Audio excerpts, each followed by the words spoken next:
એ કિસુ, હા મમ્મી. આ હું એમ કહું છું કે આ એસી લીધું ને ટીવી ને બધું છે આપણે એક્ટિવા ને બેક્ટિવા ને ફ્રીજ ને બધું, એના મેસેજ મારામાં કેમ આવે છે?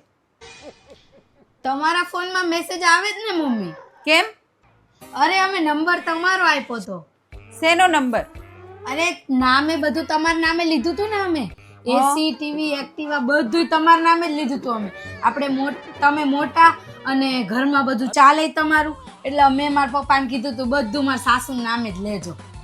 હા એ તો બરાબર છે, પણ મને મેસેજ કેમ આવે છે?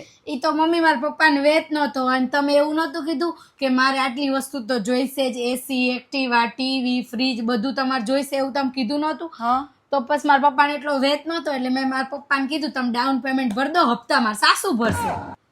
તમે મોટા રહ્યા ને. ડોબી બુદ્ધિ વગરની, મારા નામે શું કરવા બધું લીધું? જા બધી વસ્તુ પાછી આપે, મારે કશું જોતું નહીં.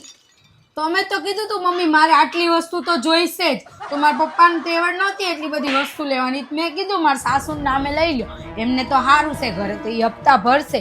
એટલે તમારો જીવ બહુ મોટો રહ્યો ને, તો તમે હવે ભરજો હપ્તા. હો મમ્મી, પાછું થોડી આપે, હવે કોઈ લે નહીં પાછું.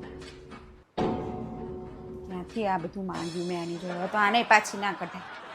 હે ભગવાન, હું તો કેટલી ખુશ થઈ ગઈ હતી કે આ કેટલું બધું દહેજ લઈને આવી મારી બહુ, અને આ તો બધું મારા ડેડે આવ્યું.